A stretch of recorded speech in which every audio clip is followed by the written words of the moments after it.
El arte de cuidar a tu niño interior. Reencontrarse con uno mismo. Thich Nhat Hanh. Primera parte. Enseñanzas sobre la sanación. Capítulo 7. Reconciliación. Tenemos tendencia a echar la culpa a los demás, como si estuvieran disociados de nosotros. Por eso tenemos que analizar en profundidad y preguntarnos: ¿crecemos día a día? ¿Somos más felices cada día? ¿Estamos más en armonía con nosotros mismos y con las personas que nos rodean? Tanto con las que nos resultan antipáticas como con las que nos parecen adorables. Lo que digan o hagan los demás no tiene que afectarnos, ya que no influye en la capacidad que tenemos de cuidar de nosotros mismos.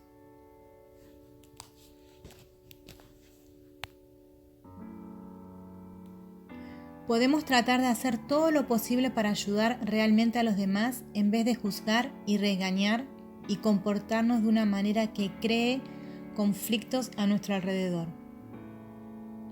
Cuando nuestra mano izquierda se hace daño, no decimos: «Mano tonta, ¿cómo pudiste hacer eso?». De manera natural, mostramos interés por esa mano, para que se pueda curar.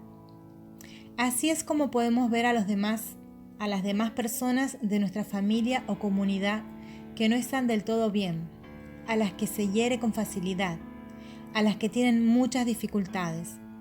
No les diremos: «No te portas muy bien, tienes que cambiar».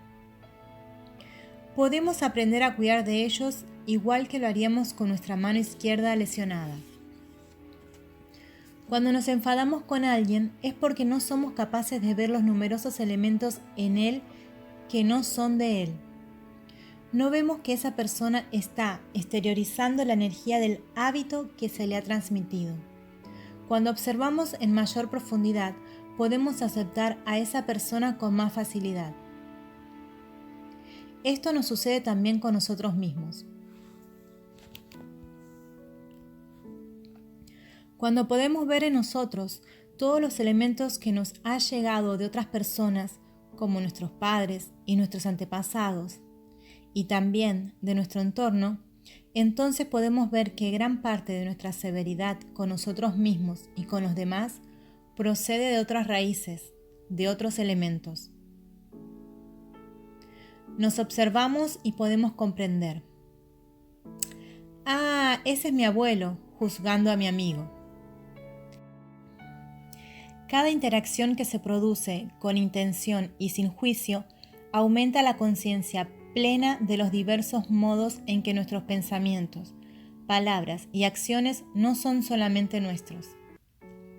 Nuestros antepasados permanecen siempre en nosotros. Una vez lo entendamos, podremos encontrar la manera de solventar las dificultades que tenemos con los demás y restablecer la paz. Percepciones erróneas. Dado que con frecuencia estamos atrapados en las imágenes del sufrimiento pasado, desarrollamos fácilmente percepciones erróneas y reaccionamos ante los demás de una manera que genera más sufrimiento. Supongamos que estamos enfadados con alguien porque creemos que trata de hacernos sufrir. Esa es nuestra percepción. Creemos que la intención de la otra persona es hacernos sufrir y amargarnos la vida. Esa percepción producirá ira y un tipo de acciones que generarán más sufrimiento para todos los implicados. En vez de arremeter contra alguien, podemos usar la respiración y el andar conscientes para generar conciencia y discernimiento. Podemos inspirar y expirar, y observar que existe sufrimiento en nosotros y que tenemos percepciones erróneas. Podemos ver también que en la otra persona hay sufrimiento y percepciones erróneas. Hemos alcanzado cierto grado de conciencia, pero tal vez la otra persona no lo haya hecho, porque no sabe cómo reconocer y manejar su sufrimiento y salir de su situación actual. Sufre. Se hace sufrir a sí mismo y hace sufrir a quienes lo rodean. En cuanto nos damos cuenta de ello, miramos a esas personas de otra manera. Notamos el sufrimiento en él y podemos ver que no se sabe qué hacer con su sufrimiento. Cuando somos capaces de ser conscientes de su sufrimiento y su situación, surge la compasión. Al surgir la compasión, la ira se transforma. No actuaremos buscando el castigo, porque ya no estaremos enfadados. Aquí interviene el discernimiento. Este nos puede salvar porque nos ayuda a corregir las percepciones erróneas. Cuando las percepciones erróneas desaparecen, la ira, el miedo y la desesperación no tardan en desvanecerse. En su lugar, surge la compasión y la voluntad de ayudar. La volición es la base de todas nuestras acciones. Cuando tenemos percepciones erróneas, la volición nos motiva a reaccionar de manera que generan más sufrimiento. Con discernimiento, la volición se convierte en volición positiva. Nos motiva el deseo de ayudar en vez de castigar. Cuando estamos ahí, motivados, nos sentimos ya mucho mejor, aunque todavía no hayamos hecho nada. Sacamos provecho de esta práctica enseguida. La otra persona, aquella que pensábamos que nos causaba sufrimiento, sacará provecho de ello más adelante. Subsanar las relaciones con la familia. Tal vez tuvimos un padre que nos consideraba de su propiedad, como su casa, su dinero o su coche. En tal caso, puede que pensara que podía hacer cualquier cosa con nosotros por el hecho de ser su hijo. No pensaba en nosotros como una persona, como un ser humano, con derecho a pensar, actuar y seguir lo que nosotros creíamos que era hermoso, bueno y verdadero. Solo quería que siguiéramos el camino que él nos había trazado. ¿Por qué algunos padres son así? Hay padres que son diferentes, capaces de tratar a sus hijos con respeto, como seres vivos libres. Si nuestro padre nos trataba mal, tal vez fuera porque se sentía desgraciado. Su educación y su entorno no le enseñaron a sentir o expresar amor y comprensión. Si le echamos la culpa, si queremos castigarle, sufrirá más. Eso es todo. No podemos ayudarle de ese modo. Cuando comprendamos que se siente desgraciado, nuestra ira hacia él se disipará. Nuestro padre se convertirá en alguien que necesita nuestro amor más que nuestro castigo. Por supuesto, tenemos que mantenernos a salvo y no queremos quedarnos a su lado si nos hace daño física o emocionalmente. Pero escapar de nuestro Padre no hará más que aumentar el sufrimiento de ambos. Si no tenemos una actitud de atención y cuidado hacia nuestros padres, crearemos un infierno para las dos partes. Siempre que los padres y los hijos se pelean, salen perdiendo los hijos, pues se supone que los hijos no replican a los padres con el lenguaje que utilizan estos últimos. Los padres pueden pegar a sus hijos, pero los hijos no pueden pegar a sus padres. Los padres pueden insultar a sus hijos, pero los hijos no pueden hacer lo mismo. Como no pueden expresar la violencia que han recibido, enferman. La violencia que reciben permanece en ellos y busca la manera de salir, la manera de expresarse. Si de jóvenes no nos tratamos bien y nos hacemos daño, es porque no tenemos otra manera de expresar la violencia que hay en nosotros. Somos víctimas de la violencia que hemos recibido de nuestros padres y de la sociedad. Nuestros padres no fueron lo bastante sabios como para evitar la violencia con sus hijos, aunque intentaron amarnos y hacernos felices. Conozco a un hombre que estudiaba medicina.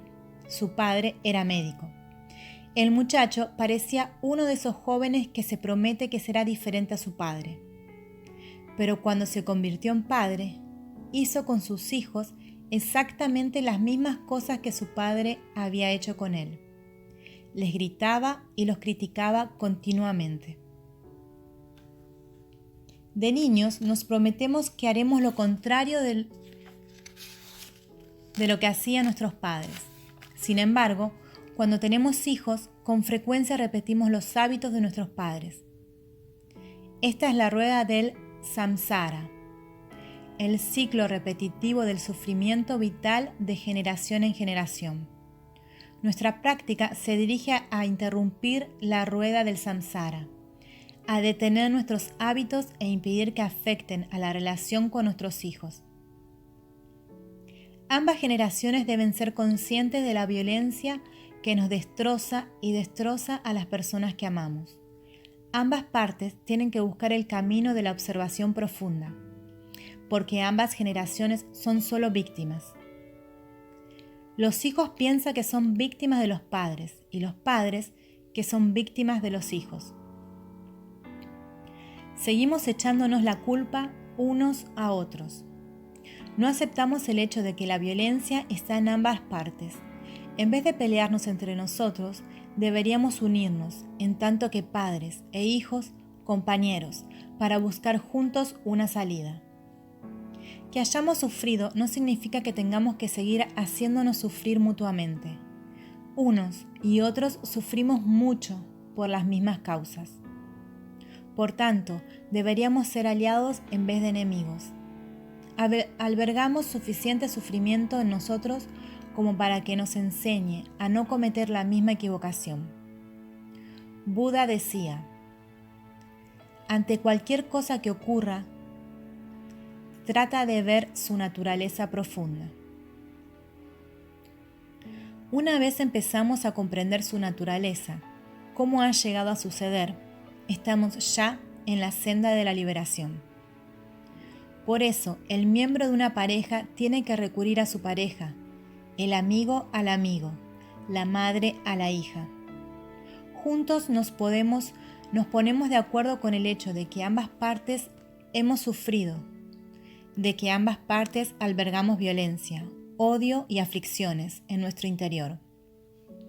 En vez de oponernos y echarnos la culpa mutuamente, deberíamos ayudarnos unos a otros y practicar juntos, con la ayuda de un maestro y de nuestra comunidad. Expandir el corazón. Conozco a un joven que estaba tan enfadado con su padre que decía: no quiero tener nada que ver con mi padre. Es comprensible.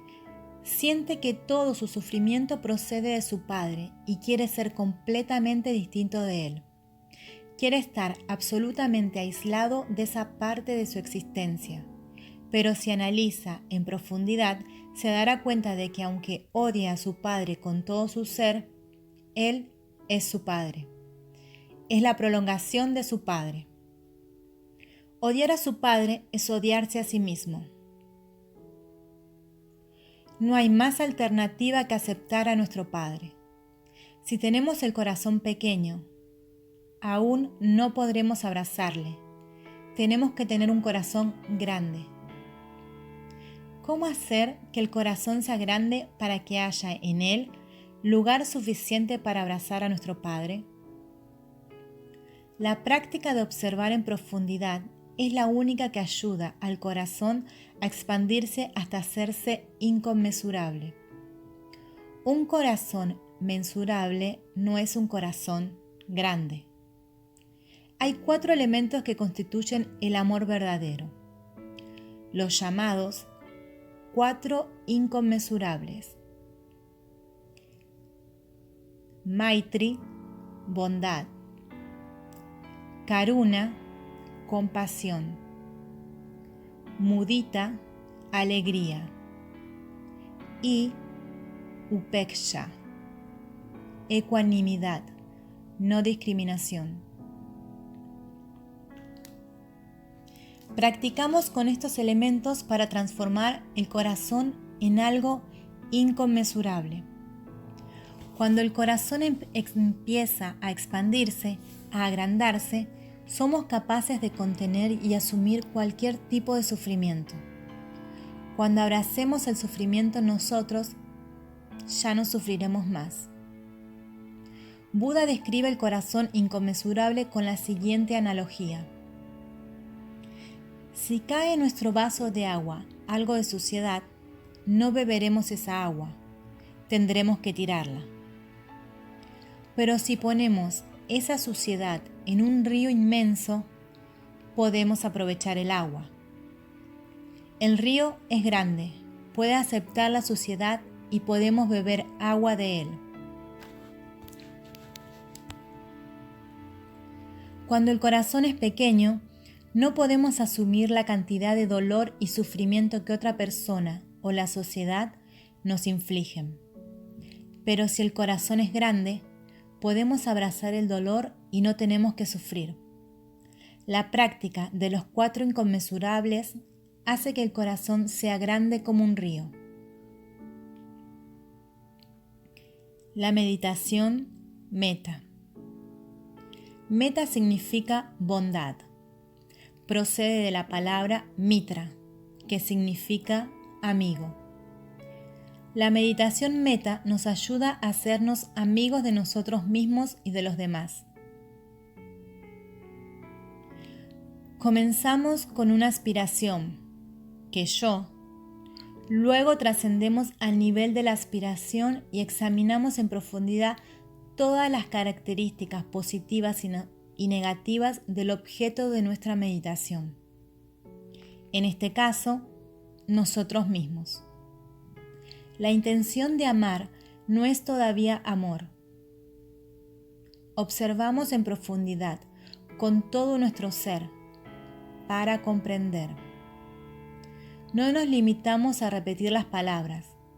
No se trata de una autosugestión.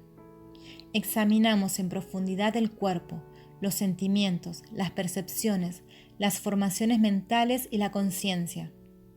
Y en solo unas pocas semanas, la aspiración a amar se convertirá en una intención profunda. El amor entrará en nuestros pensamientos, palabras y acciones, y advertiremos que nos hemos vuelto pacíficos, felices y ligeros de cuerpo y espíritu. Esta meditación del amor está adaptada del Visuddhimagga, camino de purificación, de Buddhaghosa, una sistematización de las enseñanzas de Buda que data del siglo V después de Cristo. Empezamos practicando esta meditación del amor sobre nosotros mismos. Hasta que no seamos capaces de amarnos y cuidar de nosotros mismos, no podremos ser de mucha ayuda para los demás. Una vez conseguido, practicaremos para los demás. Primero, pensando en alguien que nos caiga bien. Luego, en alguien que no nos caiga ni bien ni mal. Luego, en alguien al que amamos. Y finalmente, en alguien que nos haga sufrir.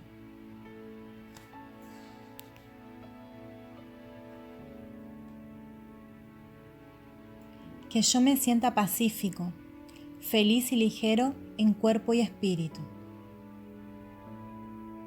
Que yo esté a salvo y libre de daño. Que yo esté libre de la ira, las aflicciones, el miedo y la inquietud.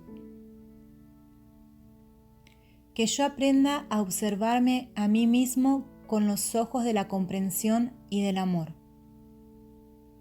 Que yo sea capaz de reconocer y sentir en mí las simientes de la alegría y de la felicidad. Que yo aprenda a identificar y ver en mí el origen de la ira, el deseo y la ignorancia. Que yo sepa alimentar las simientes de la alegría que hay en mí todos los días. Que yo sea capaz de vivir con frescura, firmeza y libertad. Que yo esté libre de apego y aversión, pero no sea indiferente.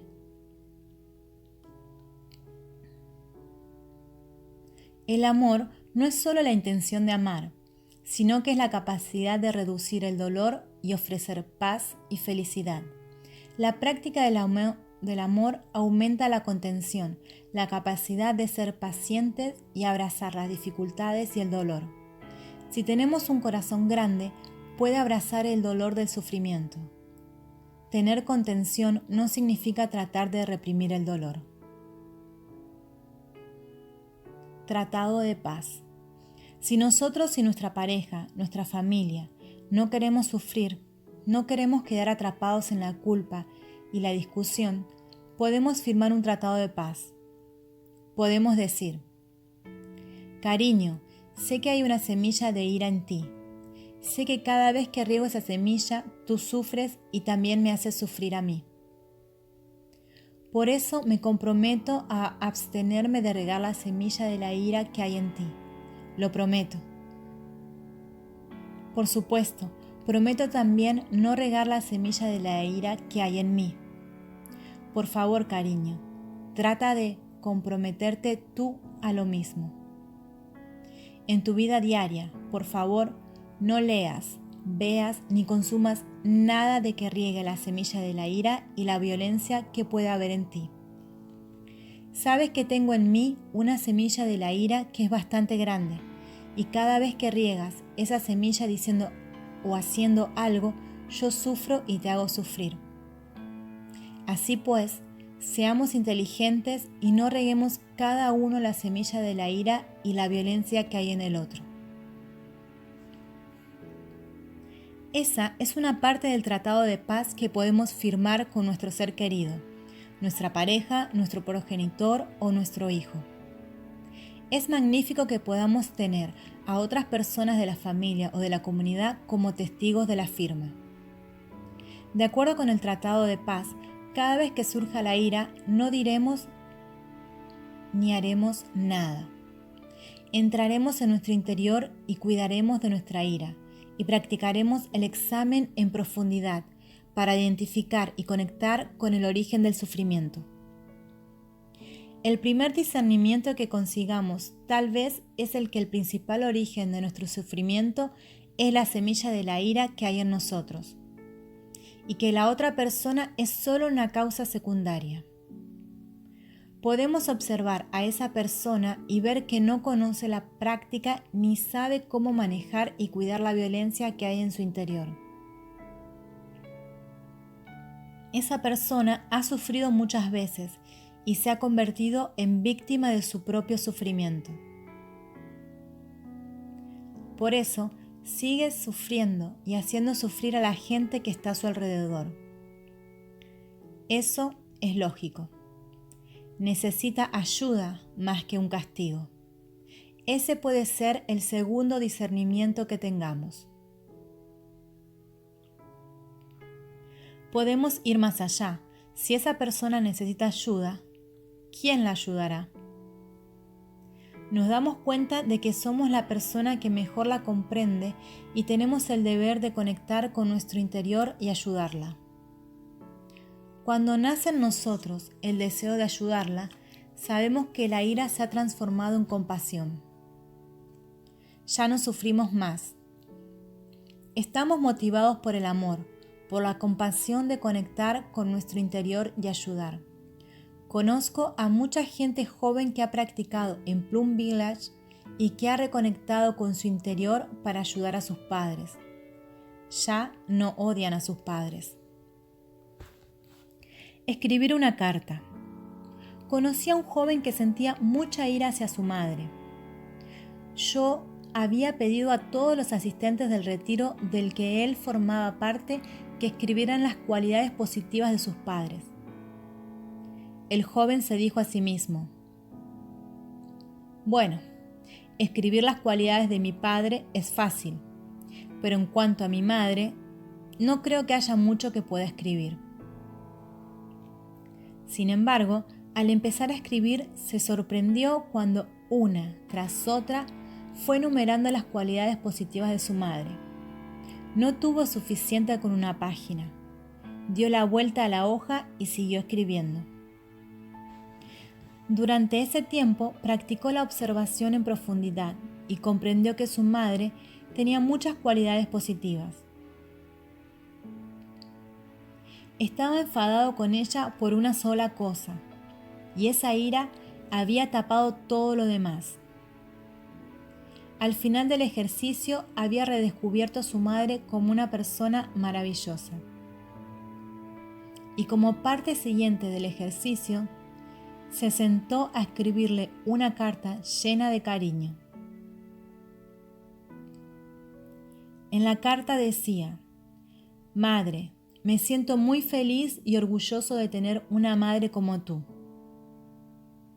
Y mencionaba todas las buenas cualidades que había recibido de ella. Una semana más tarde, recibió una llamada telefónica de su esposa, en Estados Unidos, que le dijo: Tu madre se puso muy feliz cuando leyó tu carta. Dijo que había redescubierto a su maravilloso hijo. Y dijo que si su propia madre hubiera estado viva todavía, le habría gustado escribirle una carta como esa. Después de esa conversación con su esposa, el joven se sentó para escribir otra carta a su madre. Madre, si observas en profundidad, verás que mi abuela está todavía viva en ti, en cada célula de tu cuerpo. Y estoy seguro de que si te sientas y le escribes una carta, mi abuela podrá leerla. No es demasiado tarde. La relación entre hijo y madre se restableció magníficamente y no fue necesario mucho tiempo para ello. Según el Tratado de Paz, si no hemos sido capaces de transformar nuestra ira después de practicar el abrazo y la observación en profundidad de la otra persona, tenemos que dejar que ella lo sepa antes de que hayan pasado 24 horas. No tenemos derecho a guardarnos la ira más de 24 horas. Tenemos que contárselo. No es sano que nos la guardemos. En lugar de ello, iremos a ver a esa persona y le diremos que estamos enfadados, que sufrimos.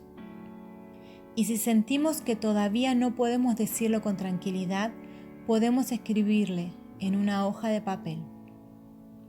Y de acuerdo con las cláusulas del Tratado de Paz, tenemos que entregar la nota antes de la fecha tope.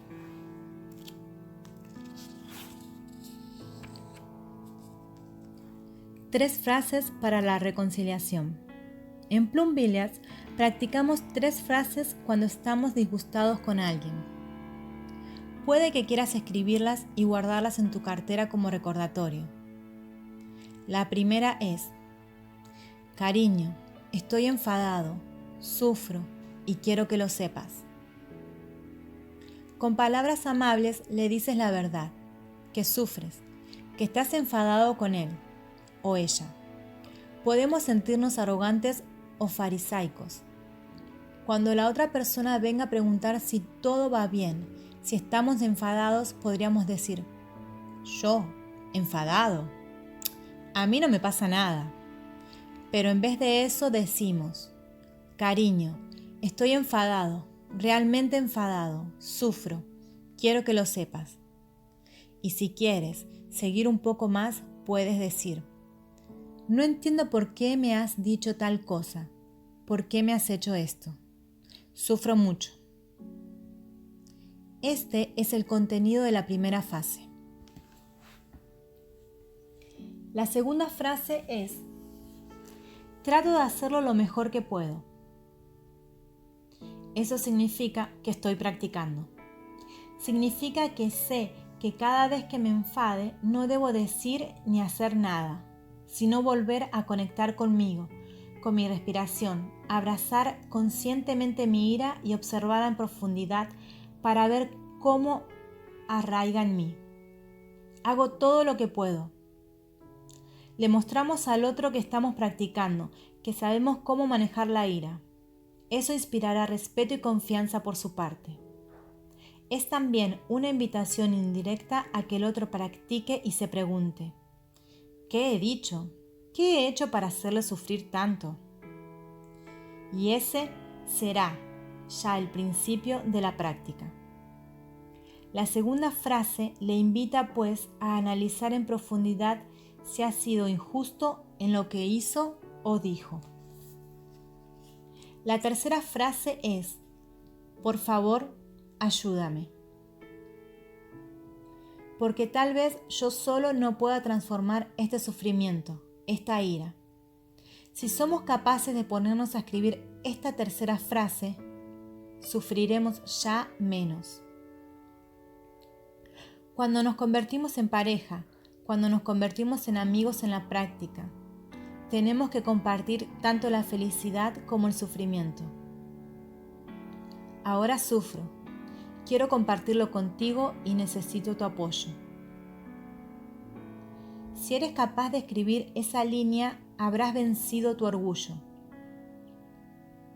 Muy a menudo nos sentimos tan heridos que preferimos irnos a nuestra habitación para llorar solos y rechazamos cualquier ayuda que venga de la otra persona. Nuestro orgullo hace acto de presencia. Queremos castigar al otro, mostrándole que sin él podemos sobrevivir perfectamente. Por eso, esas 3 frases son una guía para la práctica. En lugar de rechazar al otro, decimos: cariño, estoy enfadado contigo, sufro muchísimo, quiero que lo sepas. Estoy haciendo todo lo que puedo para afrontar mi sufrimiento. Por favor, ayúdame. Puede que quieras escribir estas 3 frases en un trocito de papel del tamaño de una tarjeta de crédito y guardarlo en tu cartera. Cada vez que surja la energía de la ira, ya sabes qué tienes que hacer. Sácala y léela. Buda estará contigo en ese momento. Sabes exactamente qué hacer y qué no hacer. Muchos de mis amigos han usado estas prácticas y transformando sus relaciones entre padres e hijos, madre e hija, pareja, etc. Y la práctica de la respiración y el caminar conscientes nos ayudan mucho a tranquilizarnos. Apelamos a lo mejor en nosotros mismos para hacer frente a la situación. No nos limitamos a reaccionar y permitimos que nuestra ira, nuestra violencia, cause más sufrimiento. Una carta de reconciliación. Estas 3 frases pueden ser la base de una carta de reconciliación que podemos escribir. Escribir una carta es un ejercicio muy importante. Aunque tengamos lo mejor de las intenciones, si nuestra práctica no es lo suficientemente sólida, podemos irritarnos al hablar y entonces reaccionamos de manera torpe. Esto puede arruinar la oportunidad de reconciliación en esa ocasión. Por eso, a veces es más seguro y fácil escribir una carta. En ella podemos ser perfectamente honrados. Podemos decir a la otra persona que hay cosas que ha hecho que han provocado nuestro sufrimiento, que nos han herido. Podemos escribir todo lo que sentimos en nuestro interior. Al escribir, nuestra actitud debe ser tranquila. Tenemos que usar el lenguaje de la paz y de la bondad. Tratamos de establecer un diálogo. Podemos escribir cosas como: querido amigo, puede que yo sea víctima de percepciones erróneas y tal vez lo que aquí escribo pueda no reflejar la verdad. Sin embargo, así es como he vivido la situación. Esto es lo que yo siento realmente en mi corazón. Si mis percepciones no son correctas, entonces, por favor, corrígeme. Si hay algo equivocado en lo que escribo, sentémonos y examinémoslo juntos para que podamos aclarar el malentendido. Al escribir, usamos palabras amables. Si una frase no está lo bastantemente bien escrita, siempre podemos empezar de nuevo y escribir otra frase que sea más amable. En la carta tenemos que demostrar que tenemos capacidad de ver el sufrimiento de la otra persona. Querido amigo, sé que has sufrido y sé que no eres totalmente responsable de tu sufrimiento.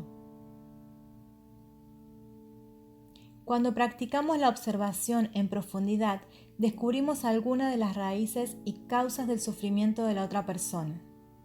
Podemos decirle todas esas cosas. Podemos hablarle de nuestro propio sufrimiento y mostrar que entendemos por qué actuó o habló de la manera en que lo hizo. Podemos tardar 1, 2 o 3 semanas en terminar la carta, porque se trata de una misiva muy importante.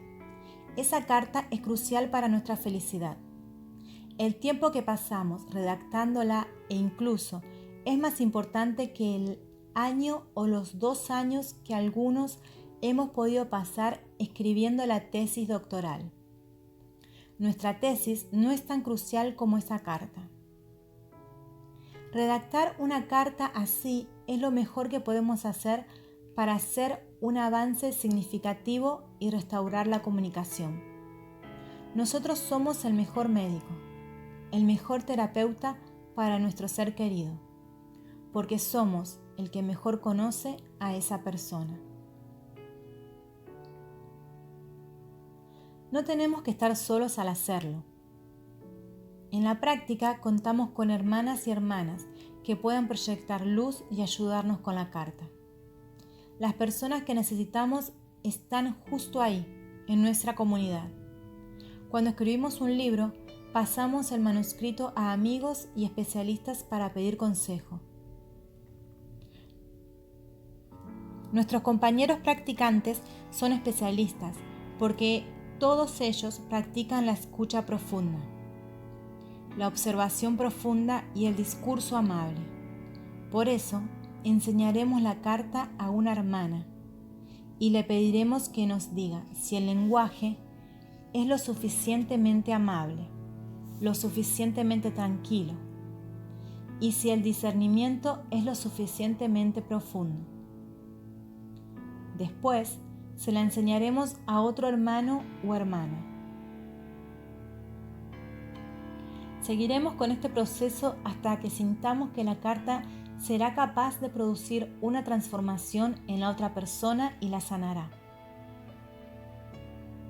No hay tiempo, energía o amor que no debamos invertir en esa carta. Y ningún amigo se negaría a ayudarnos en esa importante hazaña. Es crucial que restablezcamos la comunicación con esa persona que tanto nos importa. Puede que sea nuestro padre, nuestra madre, nuestra hija o nuestra pareja.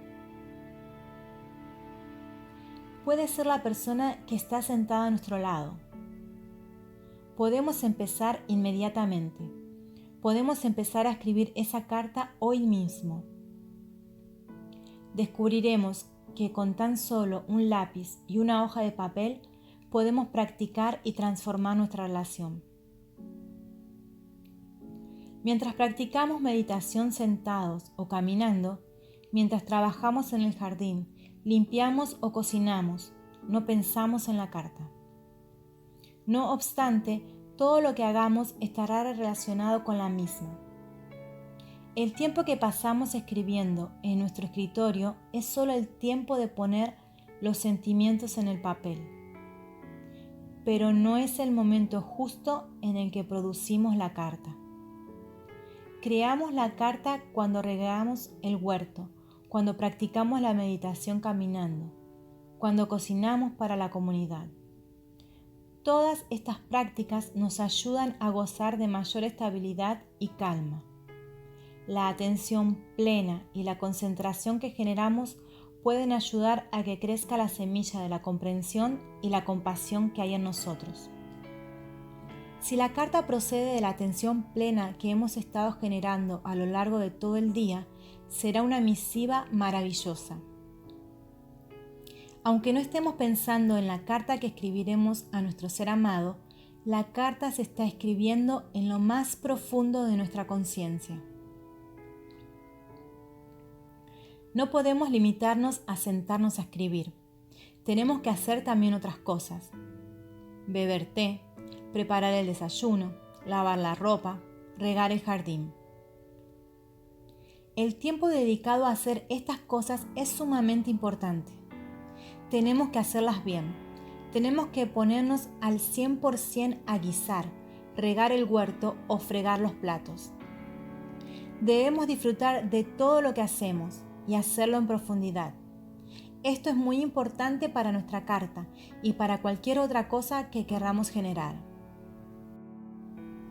La iluminación no está disociada del hecho de lavar los platos o de cultivar una lechuga.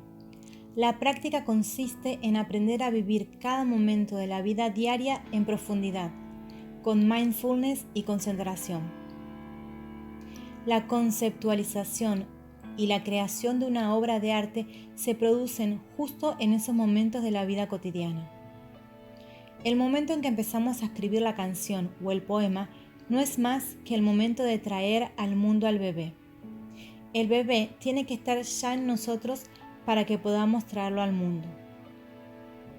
Si el bebé no está en nosotros, aunque nos sentemos durante horas y horas en nuestro escritorio, no habrá nada que traer y no podremos producir nada. Nuestro discernimiento, nuestra compasión y nuestra facultad de escribir de una manera que conmueva el corazón de la otra persona son flores que se abren en nuestro árbol de la práctica.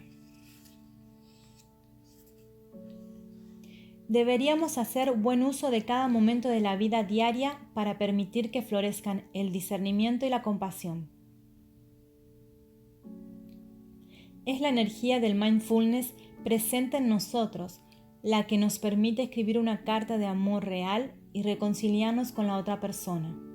Una carta de amor real está hecha de discernimiento, comprensión y compasión. Si no, no es una carta de amor. Una auténtica carta de amor puede producir una transformación en la otra persona y por lo tanto en el mundo. Pero antes de que produzca una transformación en la otra persona, tiene que producir una transformación en nuestro interior. Escribir ciertas cartas puede llevarnos toda la vida. Falta de habilidad. No deberíamos desanimarnos si nos damos cuenta de que hemos sufrido y hemos hecho sufrir a otras personas en el pasado. Si sabemos manejar el sufrimiento, podremos sacarle provecho.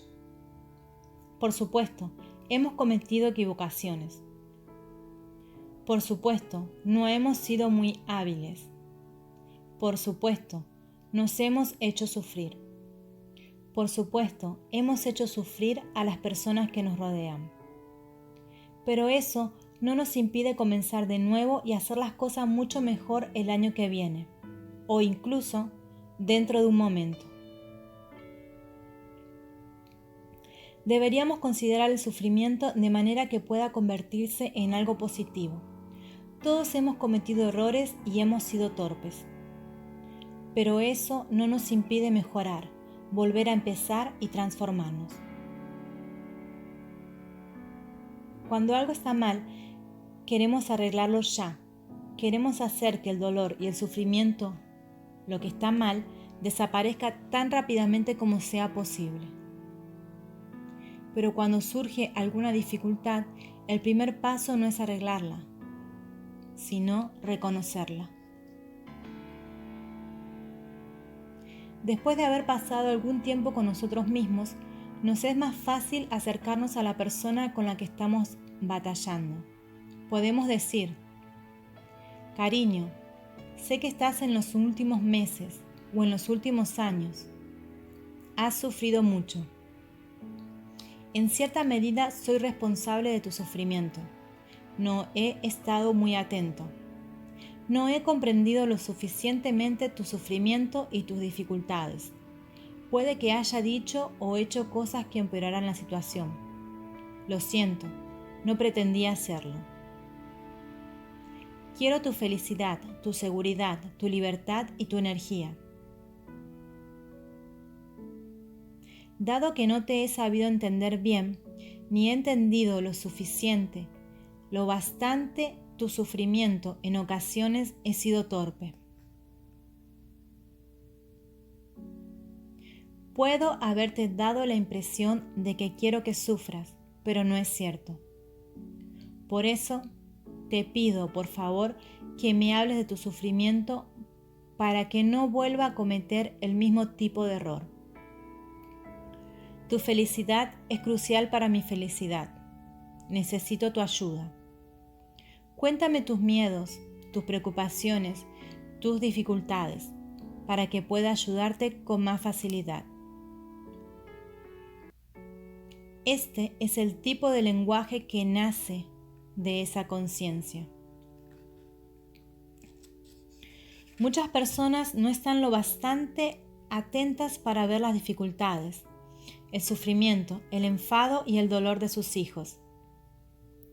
Un padre o una madre debería ser capaz de hablar a su hijo o hija con un lenguaje que viniera directo del corazón. Y al aprender a hablar así, será capaz de restablecer la comunicación y hacer las paces con él o ella. Así puede iniciarse el proceso de reconciliación. Todo el mundo sabe que la paz debe comenzar con uno mismo, pero no todo el mundo sabe cómo hacerlo. Cuando hemos generado la energía del mindfulness y el sufrimiento se ha transformado en comprensión y compasión, es mucho más fácil que tenga lugar la reconciliación. Antes de eso es imposible. El orgullo, la ira y el miedo al sufrimiento obstaculizan el camino. Pero mediante el mindfulness, la comprensión puede entrar en el territorio del corazón y puede surgir de repente el néctar de la compasión. Reconciliarnos con nosotros mismos. Una pareja que estaba a punto de casarse en Plum Village vino a mí y me preguntó: quedan solamente 24 horas para la boda. ¿Cómo podemos prepararnos antes para que nuestro matrimonio sea un éxito? Contesté: lo más importante es que miréis profundamente en vosotros mismos para ver si todavía hay algún obstáculo en vosotros. ¿Hay en este momento alguien con quien no os hayáis reconciliado? ¿Algo con lo que no habéis reconciliado? La reconciliación no siempre tiene por objeto a otra persona, sino que es la reconciliación con uno mismo. Hay muchos conflictos en nosotros y tenemos que sentarnos para armonizarnos con ellos. Tenemos que practicar la meditación profunda, caminando o sentados, para comprender y ver muy claramente la situación y lo que se tiene que hacer. Practicamos la meditación caminando o sentados. Guisamos, fregamos los platos y todas esas actividades sirven para que observemos en profundidad y veamos lo que hay que hacer para comenzar de nuevo. Resultó que había muchas cosas que la pareja tenía que hacer antes de la boda y solo les quedaban 24 horas. Había un amigo con el que tenían que reconciliarse muy rápidamente. ¿Cómo podían enviarle una carta en 24 horas? Basta con que la reconciliación se haga interiormente, porque el resultado, el efecto de esa reconciliación se dejará notar en todo más adelante. Aunque la persona con la que nos querramos reconciliar esté muy lejos, aunque se niegue a coger el teléfono o abrir una carta, aunque haya fallecido, todavía es posible la reconciliación. Esa persona puede ser nuestro padre, nuestra madre, nuestra hermana, nuestra hija o nuestro hijo. Esa persona puede estar todavía viva o haber fallecido ya. Pero la reconciliación sigue siendo posible, pues se trata de trabajarla primero en nosotros mismos, de manera que pueda restablecerse la paz. Sabemos que existe la posibilidad de volver a empezar, de volver a hacerlo todo de nuevo. Nuestra madre pudo haber muerto, pero si miramos en profundidad, vemos que está todavía viva en nosotros. No podemos ser sin nuestra madre.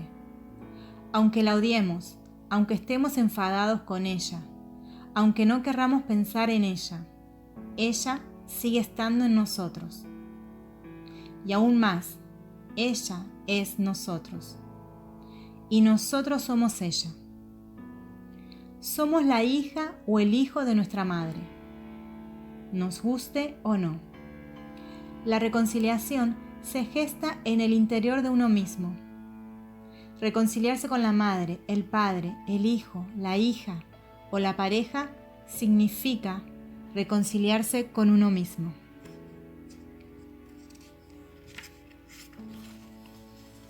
A veces lamentamos no haber dicho las cosas apropiadas a algún familiar antes de que muriera. Lamentamos no haber sido amables con esa persona en vida. Ahora podemos pensar que es demasiado tarde, pero no tenemos que sentir ese tipo de pesar.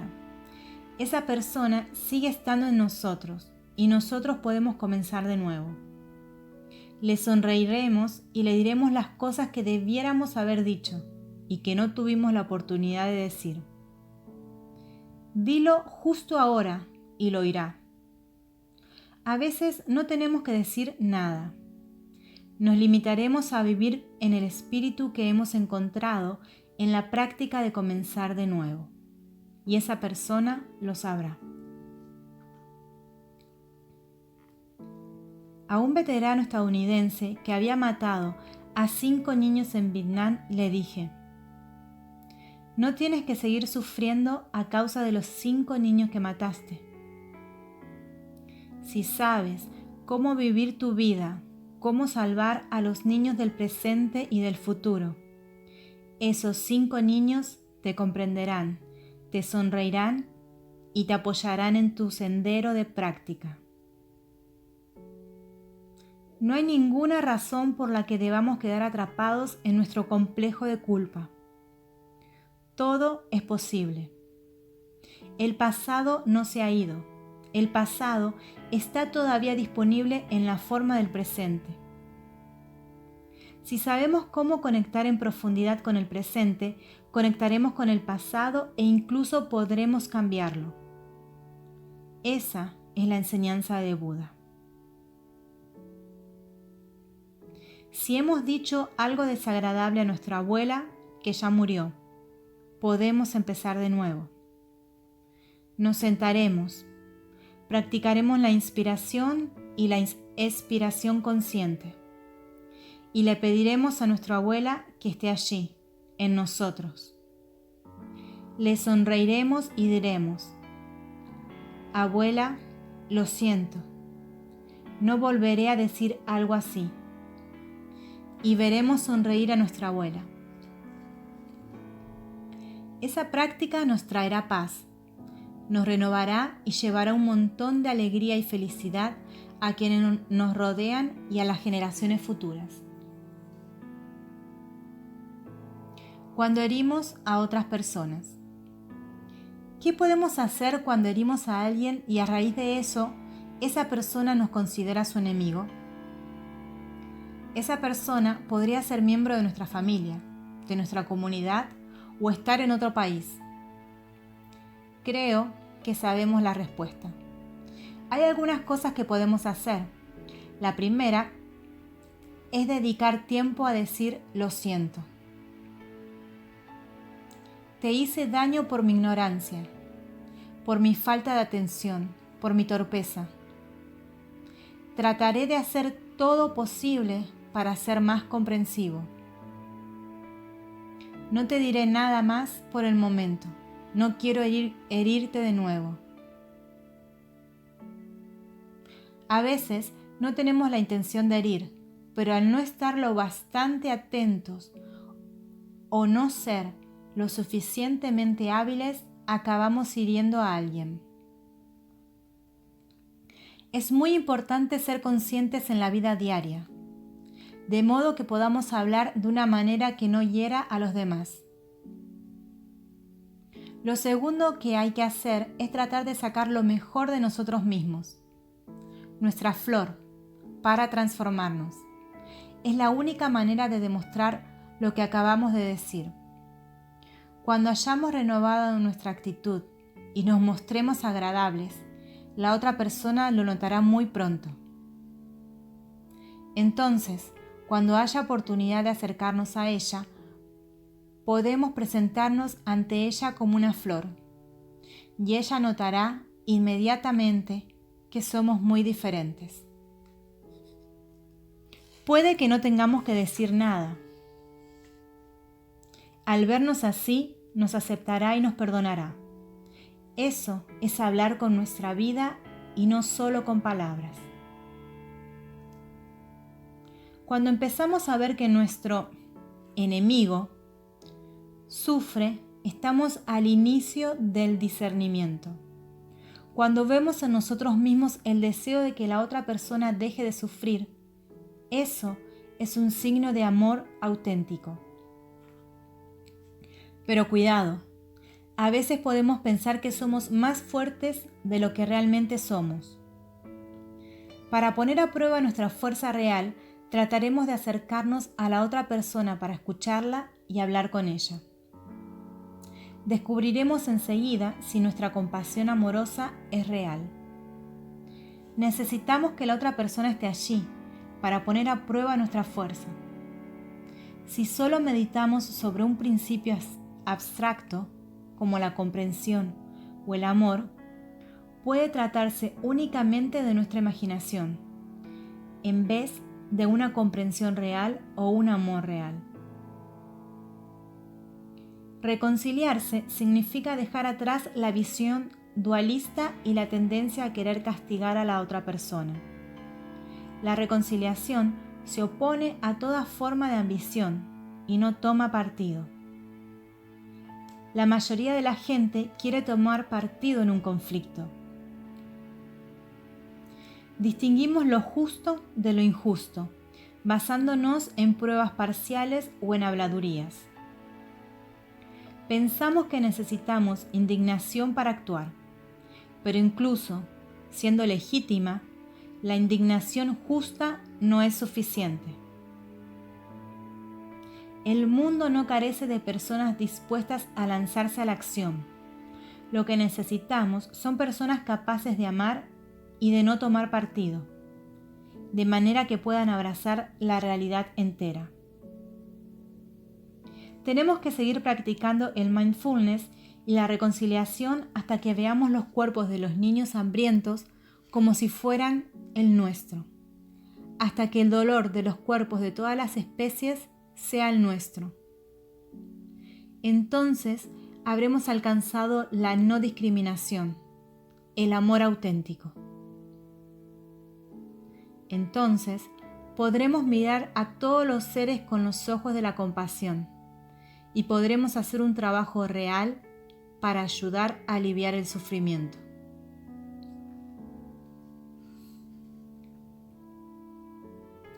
¿Qué nos impide ser felices?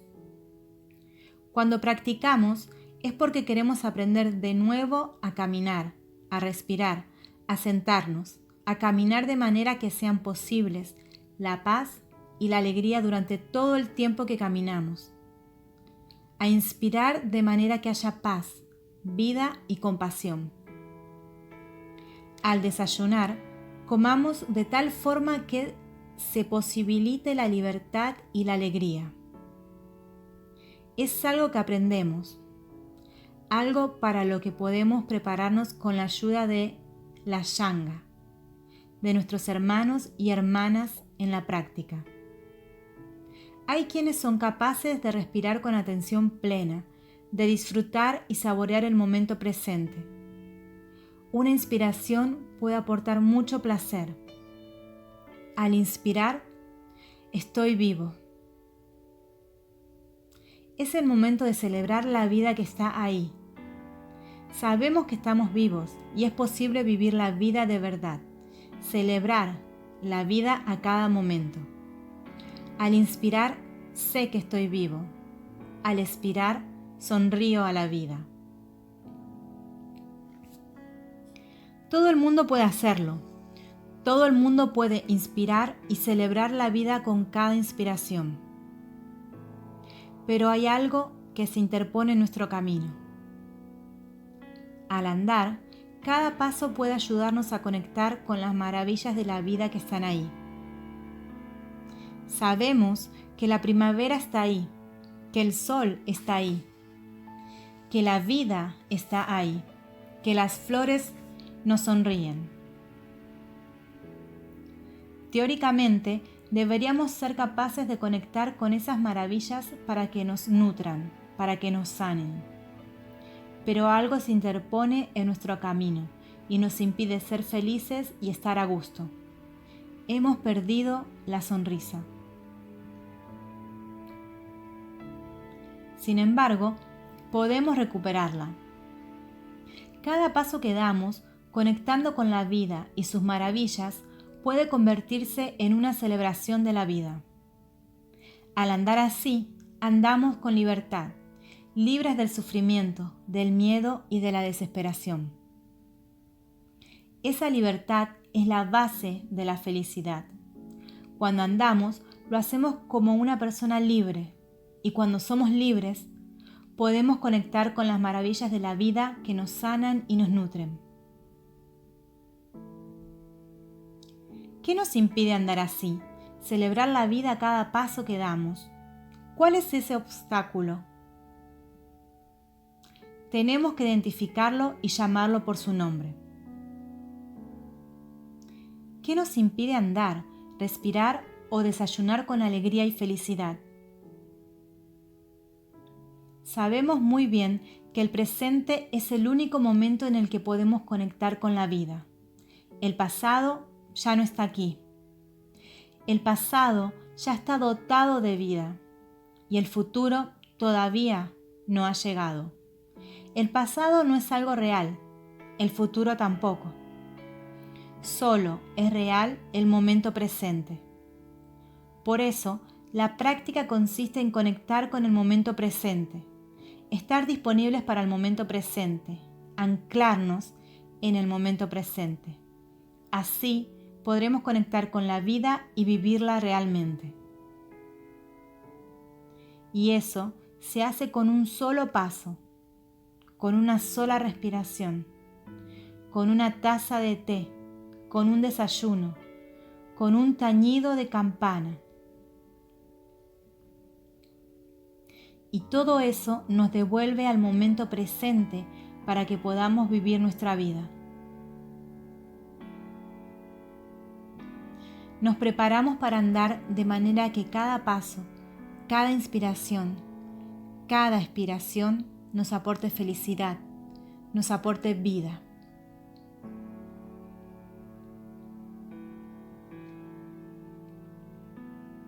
Transformar el pasado en el momento presente.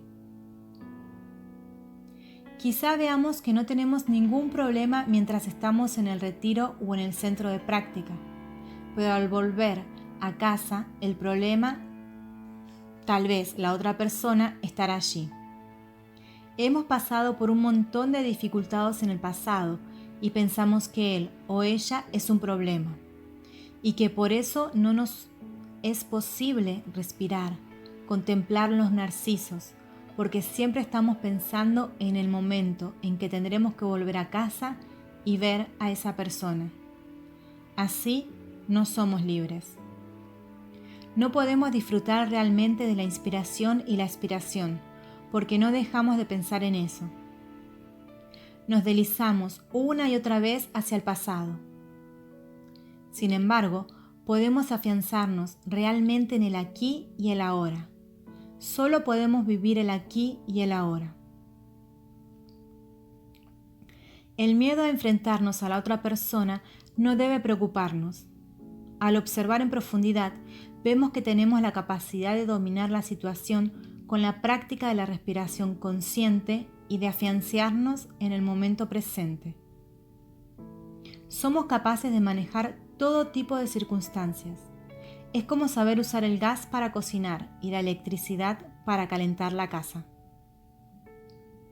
Si no sabemos lo bastante sobre cómo se usan el gas o la electricidad, nos puede matar. Pero en realidad sabemos lo suficiente. Aunque no lo sepamos todo sobre la electricidad, ni seamos electricistas profesionales, Sabemos lo suficiente de electricidad como para poder usarla. Por eso no tenemos miedo de electrocutarnos. No nos da miedo la electricidad ni el gas, porque sabemos cómo manejarlos y usarlos.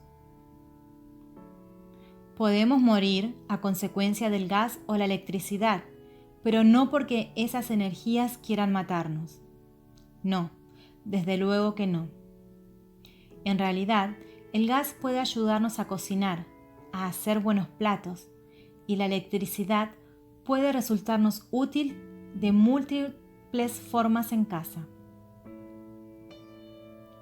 Sucede lo mismo con la otra persona. No desea hacernos sufrir en absoluto. Es nuestra propia incapacidad para interceder con esa persona lo que nos ha hecho sufrir. Tenemos que comprender lo suficiente a esa persona. Si entendemos cómo actúa, ocurre lo mismo que con el gas o la electricidad. Ya no hay ningún peligro, por eso ya no sufrimos. Esa persona no tiene la intención de hacernos sufrir ni de herirnos. Puede pasar por dificultades, puede sufrir y no sabe cómo manejar ese sufrimiento y ocuparse de él. Por eso sufre y nos hace sufrir. Pero si somos conscientes de todo esto y sabemos lo suficiente sobre la otra persona, veremos que no vale la pena sufrir más por ello. Si esa persona dice algo desagradable que nos haga sufrir, será como encender el gas. Conocemos la naturaleza del gas y tenemos que ser cuidadosos. Eso es todo. La otra persona está sufriendo y todavía no ha aprendido la manera de manejar su sufrimiento. Por eso, sigue sufriendo y haciendo sufrir a los demás. Si los demás la conocen bien y saben cómo tratarla, no sufrirán por su causa. Y también podremos ayudarla a sufrir menos. Cuando esa persona nos mira y dice algo cruel, si tenemos compasión y comprensión en nosotros, estamos protegidos. Sabemos muy bien que sufre. No puede manejar su sufrimiento. Necesita compasión, ayuda. Si albergamos en nuestro interior esa comprensión y ese discernimiento, estaremos protegidos. Ya no sufriremos por lo que diga o haga. Podremos estar motivados por el deseo de hacer algo, no de reaccionar, sino de responder de una manera que pueda ayudarla a sufrir menos. La comprensión y la compasión nos protegen. Es como conocer la naturaleza del gas o la electricidad. La otra persona es de la misma naturaleza. No quiere hacernos daño, ni hacernos sufrir. Está sufriendo y tenemos que ayudarla. Estamos allí, sentados, observamos en profundidad. Ya no tenemos miedo y nos decimos: cuando vuelva a verla, adoptaré esta actitud. No sufriré más. Encontraré una manera de ayudarla para que sufra menos. Estamos armados. Estamos equipados con compasión y comprensión. Ya no tenemos miedo. Somos libres. Por eso es posible que la felicidad en el momento presente. La flor nos ha estado guardando nuestra sonrisa y podemos volver a cogerla inmediatamente y disfrutar de esa sonrisa. ¿Tienes un problema justo ahora? En este momento, echa un vistazo a tu forma física, tus sentimientos, tus percepciones. ¿Tienes un problema? Si vemos que no tenemos ningún problema en el momento presente, no deberíamos dejar que los fantasmas del pasado nos dominen. No deberíamos permitir que las proyecciones del pasado o del futuro nos abrumen. Son solo fantasmas. Esa es la razón de que nos preparemos para estar siempre en el momento presente. En eso consiste nuestra práctica. Ese es nuestro sendero. Ese es el camino a la reconciliación.